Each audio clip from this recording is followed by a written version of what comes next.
ปาลิโยตาติอนังการณิอวิกาตุบะกิเลเสมุตุอุนเทกมานินิเยจิอานิกจจปติอาสาวะอาลานังขะยัญญารานังจิตังอภินานินามินโตโอโอโอโอโอโ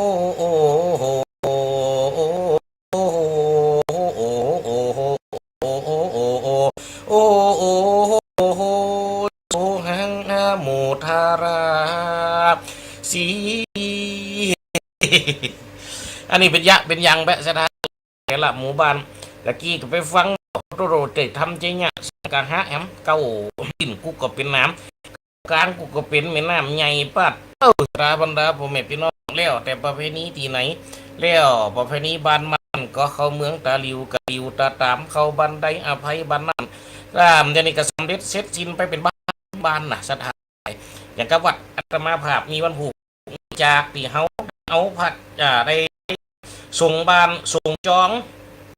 ญาติพี่น้องเปลี่ยนป้องวงศาปีปานาอายิงใจหนุ่มเท่าได้กันมังกรพิธีกรรมเสร็จลงแล้วเขาก็ญาติยังต่อสถานทั้งหลายเขาก็จะปากันอันแหบเจ้าต่อหลวงแม่แรงนะโอ้ตะวันลมเอียนี่บางปีลมตึงเงี้ยบางปีก็ฟ้าเลี้ยงปึ้งจะทั้งหลายแห่พระเจ้าออกไปจ่าโปกซึงแต่โปกซึงเสียงแง่ปึ้งว่าโตโตโลโตโลโลโลโลโลโลโลโลโลโลโลโลโตโตโลโลโตโลโลโลโลโลโลโลโตโตโลโลโลโลโตโตโตโตโตโตโตโตโตโตโตโตโตโตโตโตโตเสียงนี่มันปึ้งหมดลูกสถานทั้งหลายมีความนักความงามความพิเศษนะความเกิดสิ่งศักดิ์สิทธิ์มันในตัวของมันหรอโดยเฉพาะเป็นเดือนจีปีใหม่ยิงฮ้อนเขาแห่เอาไปดับฮ้อนปิดฮ้อนเนี่ยสถานบรรดาพ่อแม่พี่น้องเก่ากระหลวงล้นปนไปแล้วอยู่ในปีใหม่ยังสงกรานต์ปีใหม่เมืองบางลูกบางหลานบางตีบางแห่งกับหัวหลวงแม่หลวงปีกมาหัวปู่อุ้ยแม่อุ้ยปีกมาทำหัวอีป่ออีแม่ตั้งบานตั้งจองเฮ้ไผดีกำมัดมือแล้วพ่องบรรดาพ่อแม่พี่น้องคนเราคนแก่มีกันกำมุนน้ำส้มปล่อยมีโกงมีหันแล้วนั่นพระอาจารย์เสน่ห์กระหลงพิมพ์มาโลอะไรโอมป่วยเจ็ดฟักที่หนึ่งชื่อว่าสาลีนางรอดฟักดีสองชื่อว่าถอดความปาวอดฟักดีสามชื่อว่านอนอยู่ตัดกังฟักที่สี่ชื่อว่ารังกับขึ้นมาฟักที่ห้าชื่อว่าเสนารักษาจุสิงฟักที่หกชื่อว่าปัญญายิ่งฮือที่เจ็ดชื่อว่าจักความร้ายออกไปอย่าตนอมพระละสีมนฮือแกกูอมรู้สัวอย่าเห็นก็คนนำสมป่วยดำหัวปีนี้หัวเป็นหน้าลองไตสตาบรรดาพ่อแม่พี่น้องสะเดาะเคาะไฟน้ำตำไตตกไฟไผ่ไหลไปตัวน้ำอย่าได้มาตกต่ำหยอดไปจิ้มเนื้อไตโยนยามเข็ดแปงไปนอกตุ้งขอบจาท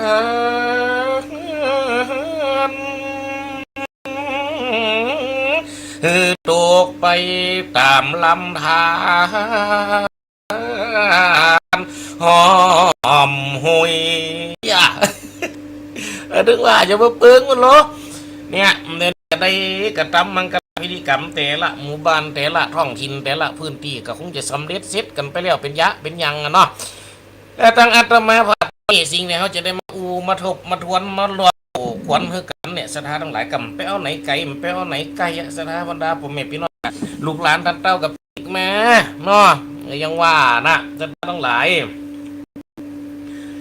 โอ้บางบ้านบางแห่งกับจิมีป่อมีแม่ให้ได้ดำบางตีบางแห่งกับหูใบน้อยห้อยฝาจูบน้ำส้มปล่อยสวัสดิ์ใจมันได้ฮัลโหล ไปบางบานบางแห่งเก็บกระดูกไว้สังขารล่องก็นำไปเหียขนกันไปล่างกูกระดูกอีปอยแม่คัดฟ้าปังสกุลเขาปาดมนต์เจ้านิมนต์เจ้าหลวงพ่อเจ้ามาจักก็ปังสกุลแม่เจ้ากำเนิดเจ้าตุเจ้าหยาบปังสกุลเขาปาดนี่ชายเอาใจสังขาราป้าเราอย่าทำไม่โนตุเจ้ากับเราบอกไปจักกูกระดูกเป็นจักบึ้นมากระตาวควบกูกระดูกก็ต้องไฟตึงก็ไปเอาไหนปันไหนมันชนะทั้งหลายว่าฉะนั้นคนใดที่ยังมีพ่อมีแม่อยู่กับปิ๊กมาบานมาดำหัวบนนี้ปีไหนไม่เตือเนาะเอากำเจว่ามามันลบไม่อย่างแม่นกูวันกูเป็นไปปืนอยู่บนไหนใจตั้งสบายใจเปิ้นกำเจว่าใจตั้งอย่างเดียวรู้เปิ้นก็มีกำลังอกเปิ้นก็ใครมีกำลังใจใครหันแม่เปิ้นเฮต้นเงินเขาวัดกันเฟียเด็กกะมุงตึงมุงตึงก็โตเสียงแน่ขันแล้วตั้งแต่บ้านแต่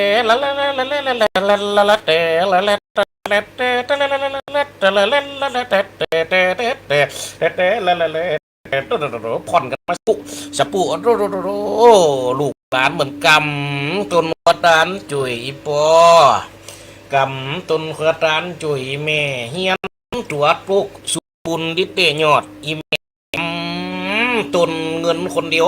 ลูกหลานกำได้มาเอวลูกหลานกำได้มาหาเป็นเจ้าดอลูกไปน้อยยังมากำบนสารคนเดียววันนี้ปีนี้มาให้หม้อกับปีแล้วกับม้ามจะกระดิ่งมานั่นเนาะจะได้ม้ามได้หูบ่หูอะไรห่างเขาแก่มาได้หันหน้าลูกมาหลายปีแล้วตั้งแต่โควิดมันดีกำเดือแล้วปีนี้อายุเดือแล้ว76โอ้ยแม่คนตานคนเดียวอยู่มีไปกำจุ๋ยเนี่ยพอลูกหลานบนกำจุ๋ยพ่อจุ๋ยแม่ตัวกำคนเดียวน้ำตาฝึกโอ้ยคนดีอินดูเขาวัดเขาว่าแม่นก็ชนะทั้งหลายคนเป็นพ่อเป็นแม่นี่ที่ห่วงที่สุดก็ห่วงลูกก็ห่วงทึกเต้าฮะเนาะแม่นก็แล้วห่วงตั้งแต่เกิดแม่นก็คนเป็นแม่ต้อง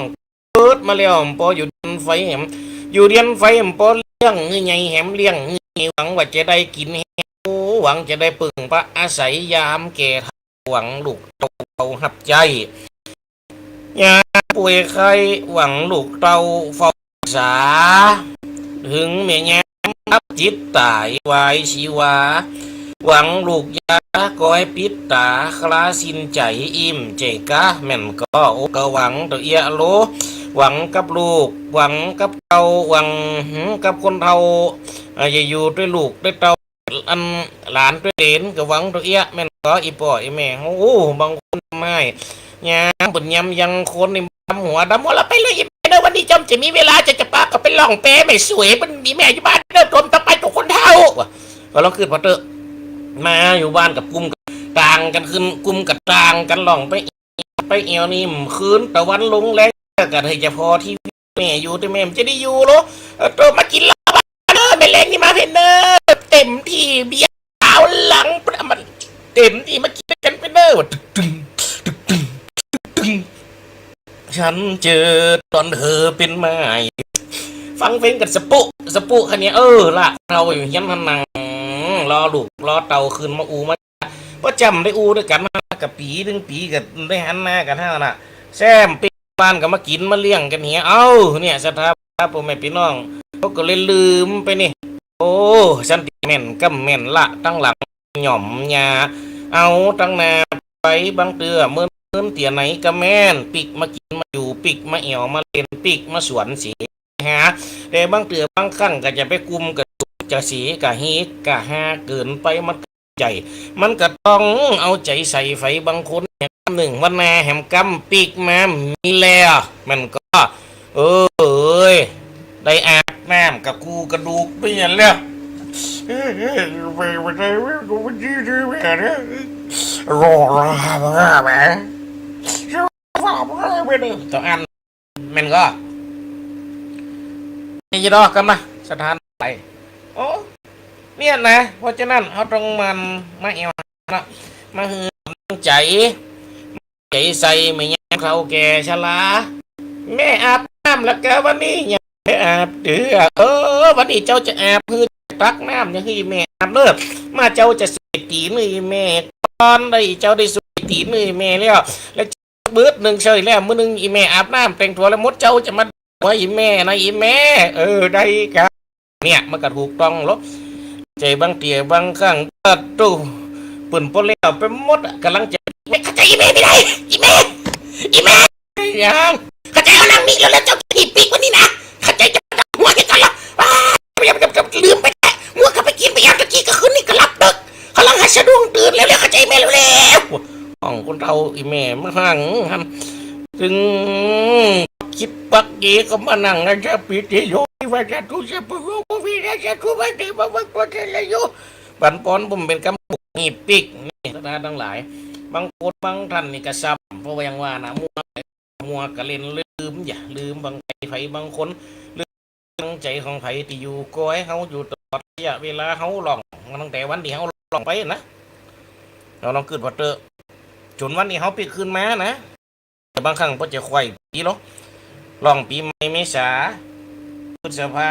มิถุนากรกฎาสิงหากันยาตุลาพฤศจิกาธันวา10 เดือนหรอเราจะมาเปิดน้ำกำธันวา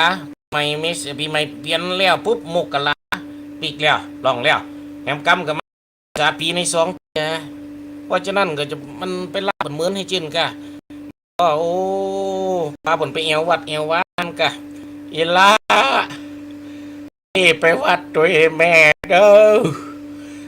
แม่ไปวัดกับวันนี้วันพญาวันไปมีแล้วไปเอวยังไปวัดมันจะไปเอวอยู่มันเปลี่ยนนัดฝูงไปแล้วตัวมันจะหูขี้ยังไปวัดกับไปตัวของคนเฒ่าบุญอันนี้มันเรียนตุ่มไปคนเลยเดี๋ยวแม่จะปิกมาเจ้าอันมาดำหัวจะปาเปลี่ยนมั่งมากินเหล้ากินน้ำกันนี่มีเลยลืมไม่เห็นเลยสุดท้ายเนี่ยหัวยังเปื่อนยังขนดีกว่าตักแม่มฮดกูกระดูกสั่งเป็นปันกูลอยคู่น้ำจะประห่วงมึงเลิกเพียงคอไปกระตึงจินจ่าสตาทั้งหลายหมอแม่นก็สตาบันไม่พี่น้องเพราะว่ายังสตาทั้งสิ่งที่มันถูกฟ้องตามทำน้องลองทำเป็นสิ่งที่เนี่ยวันนี้ทุเจ้าก็จะได้อู้จะได้จ๋าจะได้วันละนาไว้สถานทั้งหลายการทำสิ่งที่ดีๆการทำสิ่งที่งดที่งามการทำสิ่งที่มันติดตามไปโดยเนียมและประเพณีมันเป็นสิ่งที่เนี่ยประโยชน์หรอสถานทั้งหลายเกิดประโยชน์ถึงคนหันปนหันเบิกมีความสุขมีความทุกข์ขึ้นบังเกิดหันแล้วก็ม้วนหูหันแล้วก็ม้วนตาเนี่ยเป็นถูกต้องไปฟอีนั่นหรอมันดำหัวแม่มันซื้อซินไว้เสื้อใหม่มาไว้คือแม่มันน่ะเปิ้นเหมือนมันปีกบ้านเตือนลำได้ปีกแค่แม่แต่มันปีกมันไม่ได้ก็ได้ดูแลตลอดจะบอกคือตะวากะแฮโคตาแฮต้นเงินมันจะไปจุยแม่มันแม่กจวกสวกเต้าน้ำนะลูกหลานกับป้ากันกำต้นเงินไปกนตู้หันเลี้ยวเปิ้งแล้วอันโลแล้วตัวโลเปิดกับม้าเหมือนกันเนาะเปิดก็ยังว่านะได้มึนในเตือกันได้กันทำจุยแม่มาเหมือนกันแล้วทางสีจะได้โม่ลำมิเต้าปีกมาการหนูได้ทำงานจะดีได้แล้วมันได้ปีกแกอินดูก็กำขวดตาเดียวแต่ว่ากูหันดกเงินไม่เต้าก็ดีสวกโอ้ยว่ะเนี่ยสตาร์ผมแม่พี่น้องปีกมาหาเนาะปีกมาเอากำลังอกมาเอากำลังใจป้าอิมปอมาป้าอีแม่ไปวัดไปว้าคือปืนได้นั่งรถใหม่การปืดปึงชื่อรถใหม่วันใดดีเห็นเหรอคนเฒ่าปัจจัยกำสวยรถวัดมาว้าวโอ้ยว้าวแกมือชื่อรถใครจะซื้อป่ะลูกผมเนี่ยขอหามือจันดีครับเอาสีที่สุกขลกเข้ามาครับดูเกิดวันยังเกิดวันสุกเนี่ยสถานทั้งหลายคนใจหลบคนหางามอันได้ขี่รถปีกมาเอาอีปอยอีแม่เขาวัดมาเขาบานปอยไปเอววัดไปทำบุญเดี๋ยวเอาขี่รถผมไปนี่ผมจะไปอีปอยอีแม่ไปกับมันจังปึ้งเหมือนก็อดีตจะไปวัดพ่อไปกันเถอะเดี๋ยวผมตั้นเดียวนอนหมดปอแม่ห้องไปวัดขน ปร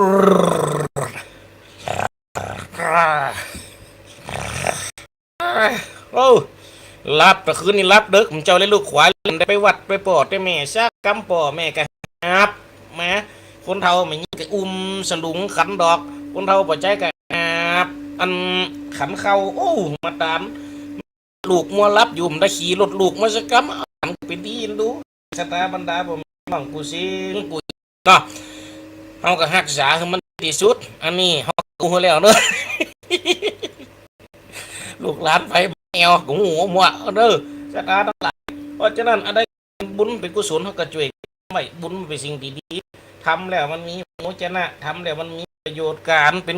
ได้เป็นพ่อเป็นแม่เกิดได้เกิดมาเป็นลูกเป็นเต่ามันเป็นเรื่องบังเอิญแม่นก็มันจะยังสลากโจกเบอร์มันยังกับจะซื้อดูก็แล้วไปจวดลวดไปเหี้ยถ้าได้กับปูนแล้ว1ที่2ที่3มันก็มีแฮมประมาณมันก็สถานทั้งหลายแต่อันนี้มันจะไปเลี้ยงมื้ออื่นนะคนจะได้มาเกิดเป็นพ่อเป็นแม่เป็นลูกเป็นสืบสันตติกันนี่มันจะเป็นสนอยมันเป็นบุญ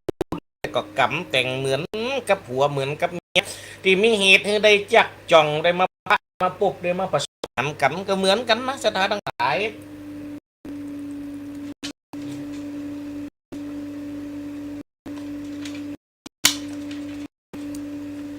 ก็เหมือนกันเนาะเพราะว่าอย่างสถาบันดาผมเรานี่มันมีต้นเหตุของมันไม่เหตุของมันเหมือนกันที่นำมาพบกันเหมือนกับเรื่องที่ทุกเจ้าจะได้เล่าในวันนี้เป็นเรื่องของการจากของนายแพทย์คนหนึ่งเป็นคนดีเป็นจบแพทย์ปกติแพทย์กะหมอกะผมเจียเรื่องมูนี้มีเหตุเป็นแต่อันนี้เป็นเหตุที่มันเกิดขึ้นแต่เห็นในหนังสือสมัยก่อนหนังสือนิตยสารคลิปหรอของดร.ขนองเรืองอุไรก็มีเหตุการณ์นี้ขึ้นเกิดบังเกิดจารึกขึ้นของนายแพทย์อาจินแพทย์อาจินบุญเกียรติอันนี้เป็นประสบเหตุการณ์ของตรงเลยมาคิดเป็นหนังสือจารึกไว้ในสมัยพุทธศักราช2500 ปีนะสถานทั้งหลายเราเป็น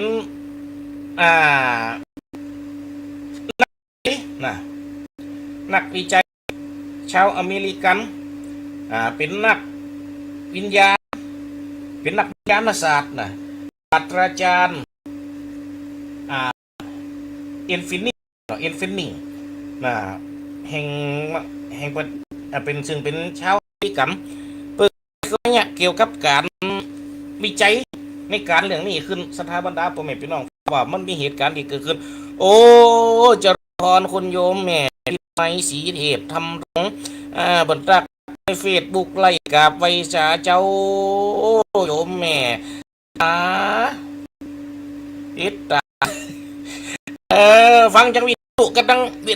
ทุกไล่มวยแม่บนตักไล่นี่ว่าจะพรเนอคุณโยมแม่เนอนะครับวันนี้เขาก็จะได้อู้กัน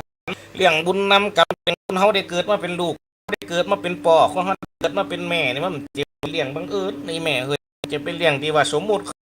มันจะว่าเป็นเรื่องที่ว่ามันจับลงจับได้มันจับได้นั่นมันใจเพราะมันเป็นเรื่องที่ผสมหมวกผูกพันตั้งแต่จัดก่อนจัดโตละนี่สถานก็เหมือนกับเหตุการณ์นี่เนี่ยชื่อว่าเหตุการณ์เด็กหญิงพิมพาวดีโหสกุลสถานทั้งหลายเหตุการณ์นี้ถ้าว่าเขาได้เล่าพันละนะอย่าถึงมีศาลาหลังหนึ่งเป็นศาลาวัดที่เปิดเอาไว้เก็บซากเหตุการณ์นี้มันเกิดขึ้นภายตั้งใจเมืองกรุงเทพไทยของเมืองเท่านี้ประเทศเท่านี้เนี่ยสถานทั้งหลายมีศาลาหลังหนึ่งชื่อว่าพระพราพิมพ์วดีชื่อว่าพระพราพิมพ์ภวดีอันนี้มีเหตุเกิดนะสถาบันดาน้องละออนเด็กพิมพ์ภวดีโหสกุลนี่สถานเกิดวันที่25 เดือนตุลาคมพุทธศักราช2493ปุ่นแล้วโอ้สถาบันผมไม่พี่น้องเกิดดีนะเปิ่นเกิดในขกูลโหสกุลซึ่งเป็นขกูลมั่งมีสีชุก หมั่งมุนตุนเต้ามีเงินมีคำเอตนาอ้อกับเปิ้นอีน้องนี่พิมพ์พระวาเป็นแม่เป็นแม่หลวงเป็นแม่อุ้ยแม่มอนเหมือนสมัยเดี๋ยวนี้ยังเลยนะโอ้อายู่ร้อยฝ่ายบนโอ้นับย้อนไปคือวาสนาบรรดาเป็นน้องยุคนั่นในสังเปิ่นก็มีลูกด้วยกัน5 คนเด็กหญิงพิมพ์ภาวดีหงสกุลเนี่ยพิมพ์ภาวดีหงสกุลทั้งหลายเป็นลูกคนละแซมเป็นแม่หญิงกำเนิงฟอดูสตาทั้งหลายบุญนำกำแห่งเฮใดมาเกิดบุญนำเฮใดมาเกิดในครอบครัวคนหมั่งคนนี้ของป่อเสียงแม่สมพรหงสกุลโอ้อยู่ด้วยกันเหมือนหลายฝ่าลาปีดิบดีว่าได้ตูขวบอ๋อเนี่ยสตาทั้งหลายเหตุการณ์มันจักจะได้เกิดขึ้นการจักตายไผ่บ่รู้ใดพ้องตายมวยไขวัดไอพ้องหัวใจไว้ปวดพองเจ็บปวดทรมานบืดหนังบืดการห้องให้ในต้องปุ่มใสเป็นโรคมาเร็งอยู่วีราจุราคมเหกมีเอหลุดเก่งมันบ่ไหวนะมีเงินโลนฟ้าเป็นล้านเป็นแสนขอไทยทดแทนชีวิตอยู่ใดไปยาขอไทยจบปริญญาสัพโรกานั่งหน้าเตรียมคอนทุกเล่ารมเวียตาลวดมอหน้าตายเสียกัวโจพ้องตายแต่น้อยยำกันพ้องตายป้ามันไม่ต้องบางน้องตายปีใดง่ายโศกเศร้าตายก่อนเท่าลูกเต้าตายก่อนพ่อแม่มันถึงบ่อเนสากอันหันกันถึงวันพ่อแม่เจ้าคนแก่คนเฒ่าเผาซุบลุงลานมันตึงตามนั่นที่เปิ้นเอาไว้นั้นแต่นะหมู่มวลชัดทางเอาพี่น้องเฮียมันจะเนี่ยสถานทั้งหลายน้องพิมพ์ภาวดีหงสกุลเนี่ยอย่างดอโอ้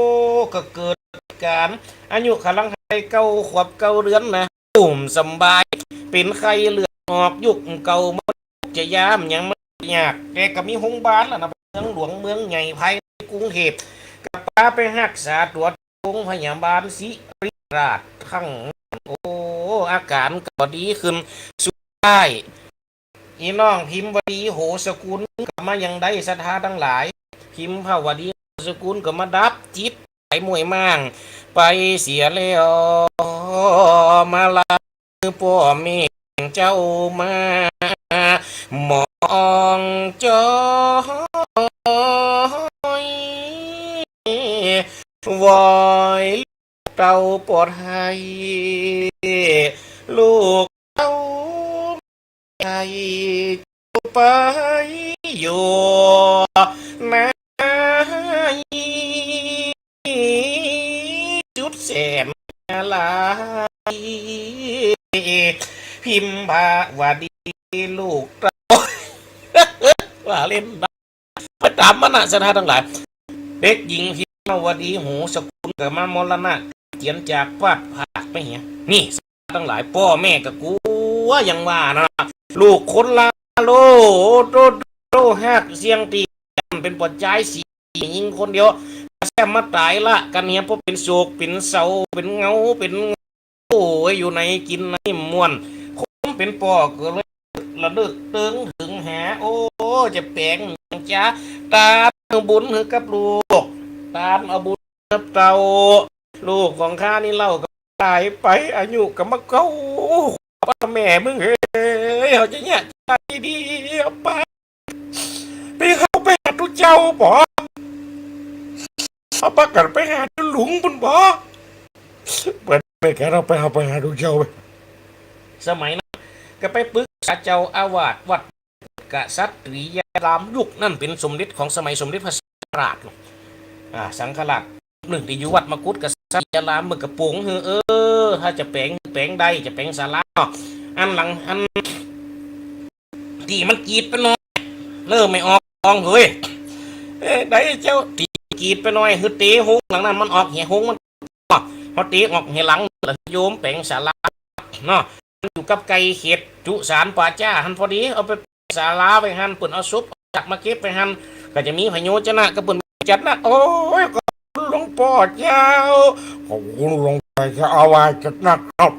อากาศในฝนแพงศาลาตัดในโลกครับต้องผัวเมียกันเรียกเงินทองเอาไว้เป็นศาลาก็สำเร็จเสร็จแล้วก็คือจื่อซะนั่นจื่อว่าพระภาคพระวดีทั้งหลายเรื่องมันกำจะว่าจบเจ้าอีนะกำนี่ยากมื่นมามีเหตุการณ์หนึ่งจึงบนได้บันทึกว่าจากนายแพทย์อาจินบุญยเกตนายแพทย์อาจินบุญยเกตผอโรงพยาบาลวชิระจังหวัดภูเก็ตปุ่นโอ้เจ็บป่วย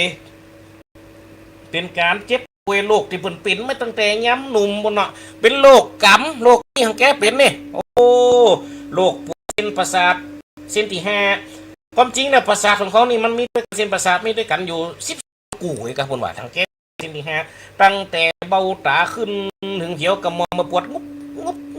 หนุ่มกับปวดเจ็บกินแต่ว่าแง่เท่าแก่มาเนี่ย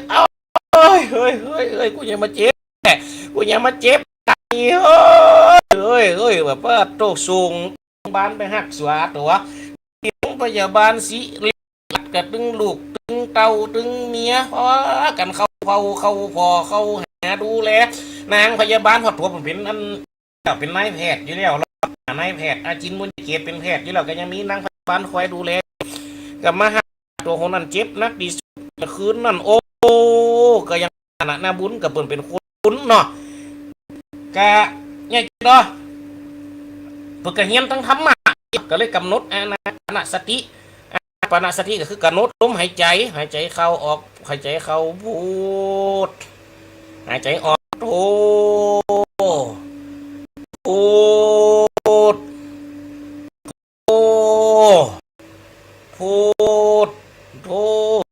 ูดอย่าง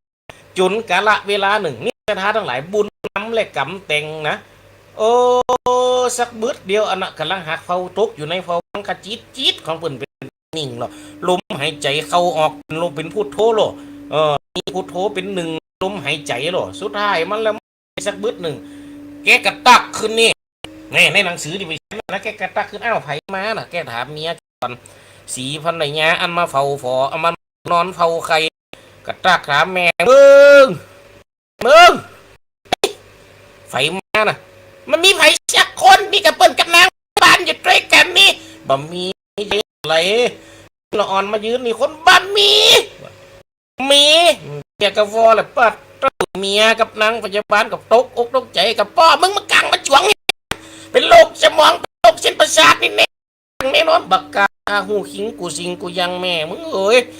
มาเดี๋ยวนี้มีละอ่อนมายืนแปงข้างแอมเตียงเขาเนี่ยเดี๋ยวนี้ไปเลยดึงเมียดึงนางพยาบาลกลัวกันดิว่าไปเลย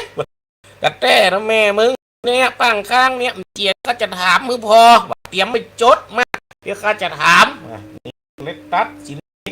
ก้าวอ้างออกผู้จ๋าถามไปสักบรรดาพ่อแม่พี่น้องโอ้ก็ถามหรอหันเสละอ่อนมืนตามมาแค่หันก็เดียวนะแค่ว่าหันเป็นละอ่อนไม่ยิงตัวอ้วนอุดปุ๊ดอันนี้เลยน้องเป็นลูกไผ่หลานไผ่ปุ๊ดแล้วมาอยู่อย่างนี้แกก็ถามไปบอกคือนางพยาบาลกับเมียแกรอรถหรือวะแกจำปากถามไปตอนไม่ยิงก็ตอบแกเลยเจ้าตายนี่ไม่สอบอีตาแล้วปุ่นนะลุงฮะมึงตายแล้วกันเจ้าแล้วมึงมาอย่างเปียเจ้าดิตายดิตึกปุ่นมันบอกว่ามันเป็นลูกของลุงเจ้าชาติเก่าใดชาติเดิมปุ่นเนาะมันใครมาช่วยลุงแต่ลุงโอ้แล้วอีน้องมันเป็นยังตายเจ้าลูกอ้วนตายปาดโธ่ตาทั้งหลายเขาก็นึกว่ามีใครเป็นลูกอ้วนตายอันนี้ก็น้องนี่มันเป็นลูกอ้วนตายอยู่นะเป็นลูกร่างอ้วนใส่ชุดหงบานนี่เนาะเนี่ยสถานทั้งหลายนี่บรรเทาผมปะจักไปเจือนเอามากำปูใบออกเซียวตีเซียวตาบ้านเนี่ยเนอไข่เนี่ยสถานจิต ยามตายแล้วก็ยังวนเวียนอยู่ในห้องโรงพยาบาลหันอยู่โอ้ตายเจ้าตายในห้องเนี้ยประมาณ2 ปีป่ะเนาะเจ้านี่นะแล้วก็ลูกไผ่หลานไผ่อ่ะเจ้าเป็นหลานเจ้าคุณสลาสงศรีอัตราสงศิริว่าโตบอกจื่ออีแกก็ยังว่าแกเป็นคนกวางขวางฐานะดีมีหินคนหนึ่งแกก็เลยหูจักโอ้มาบอกว่าตึกมีละอ่อนคนหนึ่งเป็นละอ่อนจื่อพิมพ์ภาษีจากหลังเป็นลูกพ่อเป็นลูกของปู่ง่ะแต่โอ้ใครมาฝ่ายมาโฟดมาปูดปูลงโอ้ช่วยกำได้ก็ว่ะมาช่วยให้หายเนี่ยว่ะโอ้เอ็กซ์ไทยปุ๊บละอ่อนผีละอ่อนเอากลับไปสถานต่างนี่มันเป็นบุญน้ำกำแต่งนะสถานต่างผีบอกผีหาผีจี้ตังของตังเฮอนี่มันจะมีกับบ้านเฮาที่ไหนสถานต่างตีผีมาผายผีมาโผล่ผีมาปูดเฮอได้หูได้หันนี่มีกุฏิกุตังไม่แต่ภาคกลางแล้วเกิดพอเป็นเพียวนายแพทย์เปิดกันยังมีเป็นเพียวนายแพทย์ยังหันแม่นก็สถานต่างหลายบ้านเฮานี่ก็จะมีการแข่งต่อก็มีการห้องเจิญลงขอนเนี่ยสู่ลงเพื่อให้ได้หับหูอูติดต่อก็เป็นหีดห้อยจะเป็นความเชื่ออย่างหนึ่งที่มันจะเป็นสิ่งที่ต้องพิสูจน์แต่เป็นสิ่งที่คนเฮามักจะศรัทธาอย่างเพราะว่ามันเกิดขึ้นมันเหมือนจริงมันเป็นสิ่งที่คนหับหูได้เนี่ยศรัทธาทั้งหลายก็เหมือนกับเนี่ยครับเป็นไม้แพทย์เนาะเปิดก็ยังหันหรอโอ้สุดท้ายมาแล้วมดอันผีละอ่อนอ้วนนะก็หายไปจนแฮมวันหนึ่งกับเจ็บหูยังเก่าแฮมว่าโอ้ยคุบงับมึงเฮ้ยมันได้จะตายสักเตียนี่ตายกำตายเป็นกำเป็นอยู่มันทรมานไปทรมานบอดจี้ได้ง่ายเอ้ยว่ะสักเบิดหนึ่งปรากฏว่าผีละอ่อนมันไปปากันมานี่สถานทั้งหลายไปปาละอ่อนตีอายุ12 ขวบนะพัทรวดีโหคุณนะโอ้ยสถานทั้งหลายปลาขึ้นมาหูมาหันอายุบ่เกิน12 ขวบประมาณสัก9 ขวบ9 ขวบกะกับมาหูมาหันมาบอกมาหากับลุงน่ะก็เลยมืนตามมากะหันใส่อีน้องอ้วนๆกับอีน้องหันคนหุ่นบางๆผอมๆโอ้คนนี้ยังมา2 คนแบบหยัดตักปุ๊บมีรังพยาบาลที่นั่งหูตั้งแหกเอาไว้กูเจอดีมากะนางพยาบาลกับกูอยู่บ้านกูดีกันเป็นจ้าว่าแล้วเว้ยมาสอนตีมาเฝ้าผู้นี่ฝีกระช้างนั่งติดกันกุ้งแรกก็เอ้าเจิดว่ะ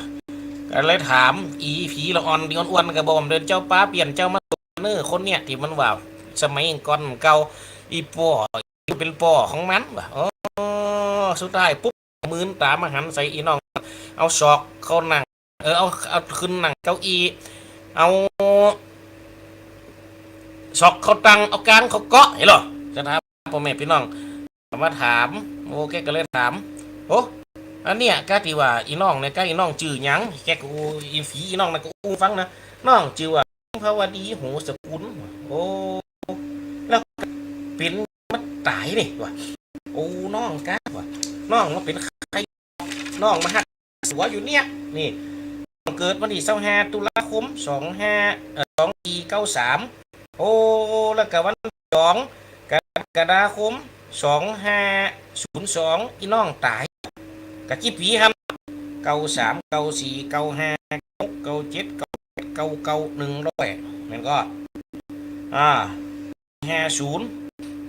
51 50 9 ขวบไปสถานทั้งหลายโอ้ไปเหมือนสักงามมันโอ้จะ10 ขวบได้ขวบสักกรรมพอได้9 เดือนโอ้ยตายไปเหี้ยตายเป็นเลือดออกเจ้าสมัยตะกอนอีปอเนี่ยนะอีปอเป็นปอเก่าของเจ้าโอ้ผีมาบอกเขาเห็นแต่ก็อีน้องแม่ตีปอเจ็บหัวเนี่ยน้องเล่าให้ฟังก่อนจะเล่าให้ฟังเดี๋ยวก่อนอีปอเดี๋ยวน้องจึงจัดการที่คือมันเจ็บคือมันหายคือมันไม้เนื้อผีน้อง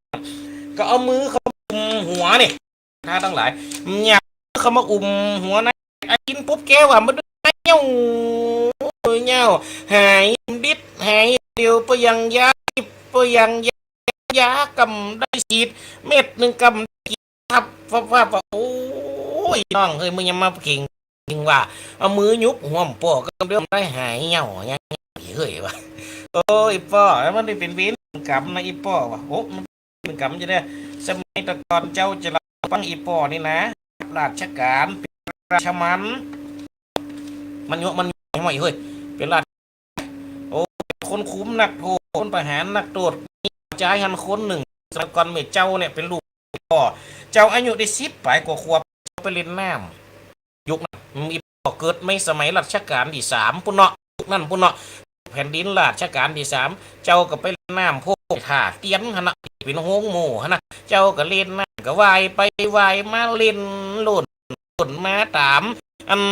ก็โล่นจัดดีเปลี่ยนแวดดีมันนี่กันเล่นมาขี้เปื้อขี้ยังควงกันใช้ฟุกกันล่องวิทย์อีปอกว่ะอย่าดอตกลงแม่เมียนเจ้าพยายามสมไงหายเชฟตายเขาเหี่ยวลงขุมอีปอน้องกันเลยตายจากจาดนั่นก็มาแอมจาดหนึ่งเป็นลูกเสียงแม่สมโหสกุลเนี่ย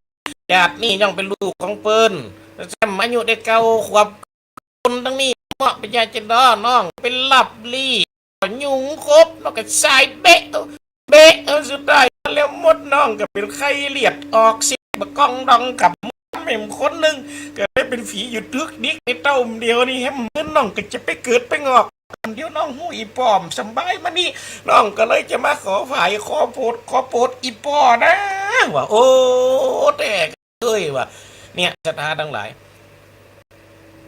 นางตึงนางพยาบาลตึงภรรยาของของไหนกันนะตึงนางพยาบาลตึงภรรยาของนายแพทย์อาจินกับลูกมาสถาบันพ่อแม่พี่น้องลูกมาเขียนไว้นี่เฟียน้องนั้นหายไปกับมาบอกโอ้วันผูกเดี๋ยวรอฟอร์เตอร์ว่าอีปอมจะหายเตี๋ยว่ะวันผูกอีปอจะโดนไปฟาหัวโอ้ขึงคันฟาก็อีล่ะฟาเลยอะหมอชายตัดอีปอเอ้ยเจ็ดแน่ว่ะโอ้แล้วกูจะหายก็หายเดี๋ยวจะได้ฟาลืมแล้วโอ้สุดได้แล้วกูจะได้ฟากี่โมงอีกอ่ะโอ้มอยากจะอีมดวันผูกมันโตกำก่อนเมียกับเจียนะคืนแหลกนางพยาบาลยังเจียป้าตัวจะไปฟาจะได้ขนของปัจจุบันไปต้องกักหนองให้ก่อนอันนี้กักสิจะมาฟาดิผ่าแดงไม่ได้ปะเจียปูนี่กังปูนี่หวังไปเพียเสียประสาทจะเป็นเสียประสาทมันจุ๊บนี่หรอโอ้มากังจ้วงงั้นผูกเจ้า8 โมงไปแม่นแต่ละกำลังหนังอูอยู่สะบึดอยู่เจ้านักพนักงานเป๊กอยู่มาขลักปิดเปิดประตูเขามากิ้งมีอย่างเจ้านางเมียลูกไปถามมีอย่างเจ้าโอ้ผมมาเอาคุณหมอครับเอาไปไหนเจ้ามาเอาคุณนายแพทย์อาจินครับเอาไปไหนเจ้าเอาไปห้องผ่าตัดด่วนครับเพราะว่าสมองเป็นประสาทครับประเดี๋ยวนี้ผมต้องได้ผ่าตัดนะครับว่ะโอ้แม่ยังกับผีน้องว่ากูซิงกูยังทั้งกัดยำได้ก่อนเอาเนี่ยจะดอกำลังสถานไว้แต่จากอิ่มเกยเจือผีบักเกยเจือสางเนี่ยสาบรรดาพ่อแม่พี่น้องก็ได้ไม่อยากให้ย้ำเนี่ยกำลังกูจะได้มาเลี้ยงผีละอ่อนเฮียกะเราให้ไก่กูบ่สถาบรรดาพ่อแม่พี่ลังจะได้ผายโพดกันเนาะ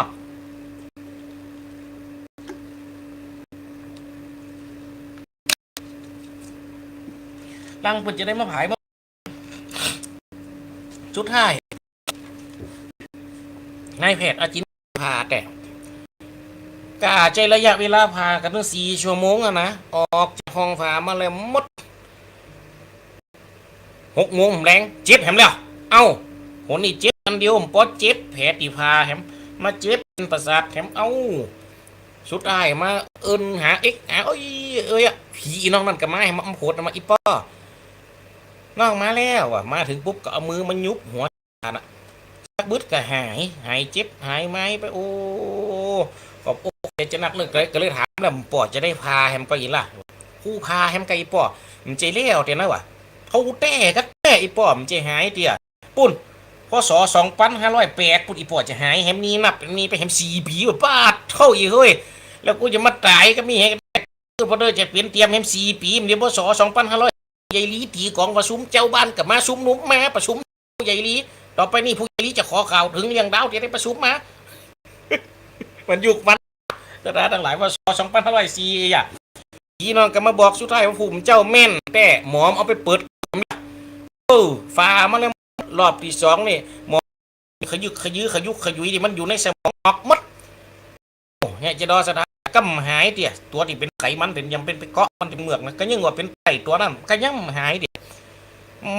มสะดุ้งตื่นมันก็เจ็บไปมาเอาพี่น้องนี่มาคนนี้วันสัมมาตึงวันไปแกก็เอินหาเนี่ยที่เจอพิมพ์ที่หัวสกุลเนี่ยมาเตยเฮ้ยแบบนี้ยังมีน้องแกกับลูกคนลูกของในหมอจิ้นกับน้องของในหมอก่อนกำเจียถึงกูนะโอ้วีไปกับนางพยาบาลกับกูนี่ก็ห้องวันนี้มาอยู่โอ้สุดท้ายถึงยินปุ๊บก็บอกอย่างนั้นอ่ะควนความมืออย่างนั้นอ่ะสถานทั้งหลายคือฟังอย่างอ่ะวันนี้ก็วันที่3นี่ก็จะได้พาอยู่นะว่าโอ้ก็มันเป็นไตเนาะจะเป็นไตสมัยเด็กก่อนเป็นราชมันปอดใจคนนั้นเปิ่นมีความผิดสักอย่างแต่เจ้าบ้านเปิ่นอ่ะเป็นคนฆ่าเป็นคนทำลายก็ไอ้ป่อก็เป็นคนจับไปพอใส่คือค้าแลกใจเขื่องมีหัวบีบหัวเป็นคนไล่กับย้อมเนี่ยพ่อเปิ่นจะเป็นคนไล่คนใส่ทวมมาสุดท้ายตายย้อนโดนบีบเพราะฉะนั้นจากนี่จินนี่ผีก็เลยมาจองเวรก็เลยมาจองกรรมก็เลยมาเป็นเจ้ากรรมก็เลยมาเป็นนายเวรโอ้ขำขาลาวีให้ได้เจ็บได้ไหมใครได้หนาวได้ห้อนได้อุ่นได้มีความตุกกายได้มีความตุกตึงใจยึงตึงวันในอีปอเฮ้ยว่าโอ้แล้วอีปอจะเนาะอีปอจะได้พาแฮมเกียรติซีนี่นักที่สุดขนาดนั้นเลยก็ไอ้น้องขนาดนั้นเลยจะได้พาดิบพาแดงซ้ำว่าจะเปิดหมอจะเปิดออกมาจะพอเส้นประสาทตัวได้ที่มันเนื้อนี่แต่นี่สถานโอ้สุดท้ายวันแหมวันหนึ่งได้เขาไปพาแต่วันนั้นเป็นวันที่เปิดกระโหลกดิบหมอจิเจ็บกระไดดิเอ้ยห้องดังห้องหาเสียงห้องคงค้างโอดโอ้ยเจ็บโอ้ยเจ็บที่หัวกระโหลกเจ็บที่ในหูเนี่ยจะตายหลายโอ้บาดโตเจ้าจังใดนะกำนันเนี่ยจะเป็นการเจ็บครั้งสุดท้ายอ่ะผีก็มาช่วยบอกเดี๋ยวจองแทงนี่ไปเหมือนนะMCPปอดจะหายเพราะว่าจะมีคนเก่งในการรักษามาฝ่ายมาผูดอีปอแต่ความจริงแล้วคนเนี่ยก็จะเนี่ยคือเบาไปจัดนักอีเจ็บนักจะมีกับคนเนี่ยในอีปอเนอแฮมนายแฮมตอนนี้ซื้อไปเมนาเจ็บนักอีจะมีแฮมอ่ะในอีปอก็อดเจ็บให้กำในอีปอเนออดเจ็บเนี่ยกำหนึ่งในปอเนอกูจะมาตายกับมึงไงเฮ้ยปอเนอตูนี่กับจังหวะนะสถานคนได้งั้นใครได้ยินกับพระสังเวชในหัวใจมดเอ้ยนี่สะสนพระสลบสยบตื่นเต่าลงไปสยบตายไปกับปิกฟื้นคืนมากับผีอีน้องเนี่ยมาบอกมากล่าวคนเนี่ยเป็นการเจ็บครั้งสุดท้ายละแต่นี่ไปนะอีปอมันกินมันตามเนยปอเนอว่ะนี่น้องจะมาหาไม่ปอนี่เพราะวันนี้น้องไปบุญนะว่ะโอ้อย่าไปหับบุญจะดอกพอเปิ่นจะเอาศพมาไว้ที่ศาลาพับพาพิมพาราวดีฮะเนาะโอ้แต่ไกลเนาะหูเป็นศพเป็นคนใส่สายเจ้าไฟมันซ้ำนะว่ะโอ้มันแม่นแต่ก็แม่นกับใจลูกขับรถไปฟอลูกกับขับรถไปวนพอแม่นแต่ว่านะโอ้ปวดเอาศพมาหันพอดีเอาศพมาตั้งดิศาลาพับพาพิมพาวดีหันสถานทั้งหลายโอ้จับกันพอดีเป็นอธิบดีซ้ำโอ้ศพสายสบายมันซ้ำเบิกกันบุญเฮยน้องนั่นสุดท้ายผีอีน้องนั่นกับมาลาในนี่สถาอาจินนี่อาจินบุญยเกตนี่สถาทั้งหลายผีกับมาลาหรอพี่ปอเอ้ยเจ้าก็จะมาขอลาปอเนอปอเนอก็จะขอได้ไปเกิดใหม่แต่ในบุญเจ้าอยู่บนโลกมนุษย์ไม่นี่ที่เป็นบุญ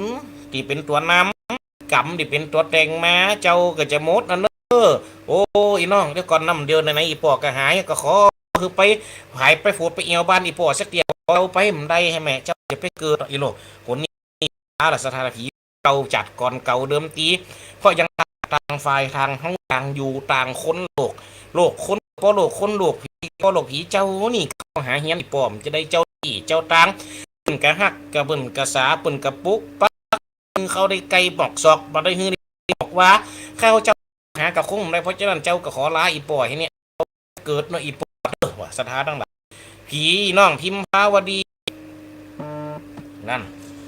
ผีน้องพิมพาวดีสถานทั้งหลาย สกุลก็ไปเกิดเนี่ยสถาปนาผมไม่พี่น้องนายอาจินก็เลยเอาเรื่องนี้มามาเล่ามาปรุงมาปั่นมาเล่าเป็นวิทยาทานเป็นน้ำมันคนเฮาได้ละคือถึงการกระทำสิ่งคุณงามและความดีการกระทำสิ่งดีให้กันและกันเจริญพรคุณโยมแม่สมจิตอินทรวิจิตเปิ่นได้ตักก็มาสาธุพร้อมกับโดยทิศมาในข้อความอันที่สองว่าชัดเจนดีเจ้าฮ้อนเจ้าบานฟ่อนเจ้าบ้านนี่แม่เนอหุยแหนกันนักเดียวนี่ลองขึ้นวอเตอร์ฟัดลมกับเปิดนี่บาเดียวนี่นะฟัดลมเปิดออกวิทยุกับออกเสียงอย่าสดไปลุบลับขี้ป๊บหัวน้ำเดียวนี้เขาว่านะโอ้ไปกับฮ้อนไปสถายกะอีน้องพิมพ์พลวดีคุณก็ขออนุญาตไปเกิดดังได้หันเป็นต้นมาต่อจากหันมาปอเสียงสมพรโหสกุลกับมีปัจจัยกับมีปัจจัยคนกับมียิงคนหนึ่งเข้ามาหาในแพทย์อาจินเอาหูบมาเลี้ยงหัวจะ30 ใบก็ทำเป็นถามอันได้ไปหูบที่อันคุณหมอหันเนาะวะที่คุณหมอได้หันได้ปอดได้ปุ๊บเป็นฝีนะวะคุณหมออาจินก็ยิบขึ้นมาแม่นแต่หูบใบนั่นแต่เป็นหูบคออีน้องคนนั่นแต่โอ้คนเป็นปอเนาะหักปันหักลูกลาไม่มีน้ำตาปังวึกกันแม่นแล้วครับลูกผมแท้ๆเจียนลังถามเมียผมว่าครับผมจะจำให้เหลียวไปพอจะให้ดิผัวว่าคุณคิดว่าอะไรได้เกิดได้ไปเกิดแล้วได้แล้วอย่าต้านกันเข้าได้กินว่าได้ทำมันเกิดแล้วมันกลับได้กินเนี่ยสถาบันดาผมแม่พี่น้องต่อไปโอ้เจริญพรคุณโยมแม่เรียนบันแสนต่อเนอะเจริญพรคุณโยมแม่เนอะจ้าขอบคุณจ้าเจริญพรได้ยินฟังปูนดาวตะเตียนเลยจ้าดีแล้ตัวที่สี่ดาวดูนี่ก็เป็นสาธุเจริญพรสารวันปีใหม่เนอะอยู่เย็นยืนนานตลอดไปเนอะสาธุเหมือนกันเนอะโยมแม่ก็เหมือนกันเนอะจ้าสาธุจ้าสาธุอ้าวอันนี้กับคุณโยมแม่เรียนบานแสนต่อเอาต่อไปคุณโยมแม่ยายพรบานร่องวนมาสักการแล้วเจริญพรคุณโยมแม่ห้อนขนาดโอ้ห้อนขนาดพี่ก็ห้อนขนาดนักเนาะเดี๋ยวนี้ออกวิทยุเปิดพัดลมด้วยนะที่ยูมได้อะเนาะจะเปิดหน้าต่างกับขวายุ้งเนาะได้ยินชัดเจนเนาะ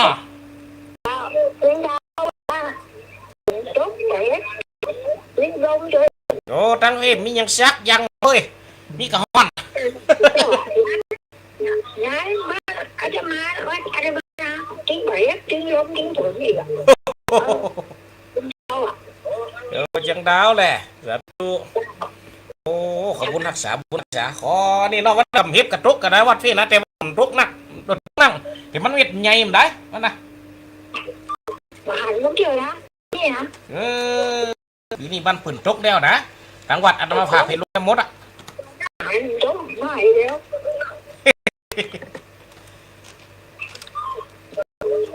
สาธุมีสุขเลยอาจารย์ร้อนเหมือนกันเนอะอยู่ที่มีสุขเหมือนกันเนอะยมแมนสาธุต่อไปนี่ก็มีเจ้าพนักงานเก็บวิญญาณตักก็มาไว้สาก็เจริญพรเอ้าเจริญพรรายต่อไปเจริญพรคุณโยมแม่สุกี้วัดศิลปรสิทธิปุ่นนะโอ้เจริญพรคุณโยมลูกบ้านหงลำพูนโทโอ้ได้ยินเสียงน้ำเสียงเท้าเนี่ยบนข้ามจำแรงเนี่ยนะหายโหนไปเยอะเลยหายโหนไปจัดหนักแน่โหนเย็นอกเย็นใจฟังและใครโดยนี่มันสุกอกสุกใจนะเจ้าสัตว์ตัวสัตว์ตัวเลยเจ้าเด้อเจ้าเจริญพรคุณโยมแม่เนอะ จอดไปเจริญพรคุณโยมแม่อวยบานวังมุนเนอ94อาจารย์เจ้าพรคุณโยมได้ยินชัดเจนเนาะตั้งปุ่นเนาะสับเย็นดีเจ้าเรื่องเหนียงเป็นความเสี่ยของคนย้ายเขาเนาะแม่นแล้วความเสี่ยดีลูกรูเนาะแม่นแล้วก็งำอยู่นะอาจารย์เจ้าสัตว์คนอาจารย์ได้อันอยู่ดีมีสุขปีใหม่อันยังนะเจ้าเหมือนกันเลยคุณโยมเนาะอยู่มีสุขอายุมันยืนยาวเช่นกันไว้สาเจ้าตู้เจริญพรเด้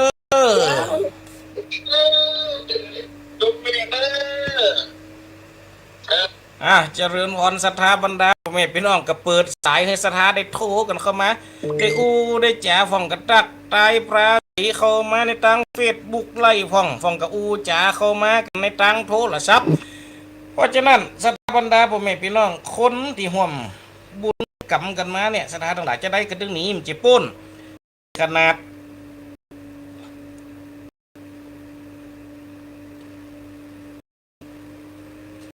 นี่ขนาดศรัทธาทั้งหลายตายไปจินได้จินเดิมมุนละเนี่ยขั้งสมัยรัชกาลที่3คนแล้วดูก็เลยเป็นครัวบุญน้ำจักจ่องนี่เป็นห้องบ่องตางคือหูมหันเกิดมาในยุคนี้เป็นแหมยุคเป็นแหมสมัยหนึ่งจิตวิญญาณทั้งหลายน่ะก็ยังมาปุบมาปะกันอยู่ตอนคุณโยมแม่ยายอ้อยเนอะ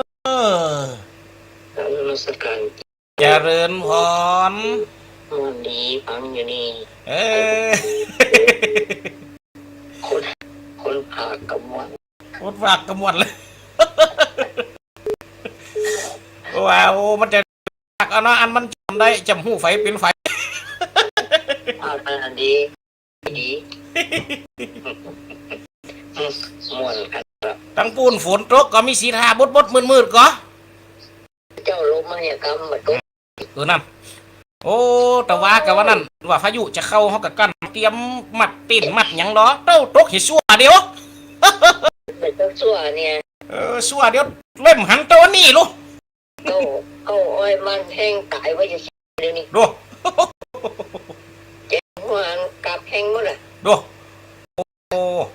ทางบ้านกับอันน้ำบุญมันทุกวังกรเนาะทำทุกวังกรเนี่ยนั่นน่ะวังกรเทียมเฮ็บกุนนะกับแห้งไว้เนี่ยนั่นน่ะถึงว่านี่หดน้ำนะทำหดน้ำอยู่พักคุกทำไมตายไปจ้าละที่ว่าใจแกงปีแหละคุณนกเขานี่เจริญพรเลยคุณโยมแม่เป็นกำลังใจเลยสาธุทุเจ้าสำหรับศรัทธาญาติโยมพุทธบริษัทตั้งหลายนี่เวลากัดจวนเจียนไหลคนเข้ามาเนี่ยศรัทธาตั้งหลายคนเฮาเกิดมาเป็นบุญน้ำหลักกับเป็นกำแต่งเป็นตัวจี้จ่องเป็นตัวบ่องตางคือคนเฮาได้มาปักคือได้มาปุกคือได้มาซบคือได้จ๋าอย่างกับติตุเจ้ามาน่ะคนเฮาได้มาฟังกันนี่มากำเจว่ามันเป็นเหตุบังเอิญนะศรัทธาทั้งหลายคืนสถานีเฮาออกไปนี่โอ้ศรัทธาบรรดาพ่อแม่พี่น้องในเวลาที่ตุเจ้าออกก็เป็นแหมเวลาหนึ่งแหมต้นหนึ่งก็เป็นแหมเวลาหนึ่งเฮามาปักมาปุบมาฟังกันสังว่าศรัทธาทั้งหลายติดตามกันมาเสียงตีฟังกันมาทุกสถานีฟังกันมา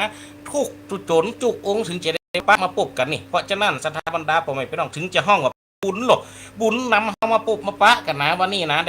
กันได้มาหูจักกันย้อนว่าเสียงธรรมน้อมนำเฮอได้เสียงธรรมน้อมนำเฮอได้ยินเพราะฉะนั้นบุญนี่กุศลนี่ก็ขอเป็นตบะเตจะเพราะเราปัจจัยเป็นนิสัยตามทรงให้เกิดสึงญาณยันให้เกิดสึงบุญญะร้อยสีบุญนี่ปกปักและรักษาศรัทธาคนฟังกูคู่กูคนอติกันโตวังโสจนะเอาปอนปีใหม่ให้นออติกันโตวังโสจนะละวิสังขารปีหลวงล่นปนไปแล้วการระวังสัมปันติไม่เกี่ยวขยาวันกับมาจุจอดรอดเติงของบัดนี้ก็ได้หมายมีจิมเจ้าเก่าเงาโอละสตาร์ได้ฟังรายการ6.50ขอบุญจุงปกปักและรักษาคุ้มครองคณะศรัทธาบรรดาเจ้าป่อนายแม่เจ้าปีนายน้องปีปานาอาศรัทธาทั้งหลายอยู่ดีมีสุขอยู่เย็นเป็นสุขกายสุขใจสุขตึงไปในสุขตึงไปนอกโดยปีโดยเดือนโดยวันโดยยามหิมากล้าขึ้นปันลำปันโดยหิเงินหึง กองมัดแม่นหิท้องเงือท้องไหลมาเงินคำขาบาดไตไหลหลังใดดังใจหมายขอมุนละศรัทธาผู้ข้าทั้งหลายจงมีอายุปีอายุเดือนอายุวันอายุยามไปกอบไปโดยโจกปีโจกเดือนโจกวันโจกยามรับได้เงินหมื่นตื่นได้เงินปันฝันได้เงินร้อยเงินคำไหลหลังถังเขาประดุจจะดังน้ำในมหาสมุทรคงคาบริแหงเสียยังหาบริขาดเสียยังวังสตังจะได้ให้ขาดกระเป๋าจะแกจะเอาเป็นคนมีกำลังวังช้าแข่งขาบะปวดตัวบ่มือใครอยู่เป็นลมโพไซกันกูคู่กูคนนิดจังตูวังเตียงแต่ดีหลีเนอเจริญพรเต้าเอความสุขมีแก่ศรัทธาจบการบรรยายอุจจาปะปุบวิทยุเนอ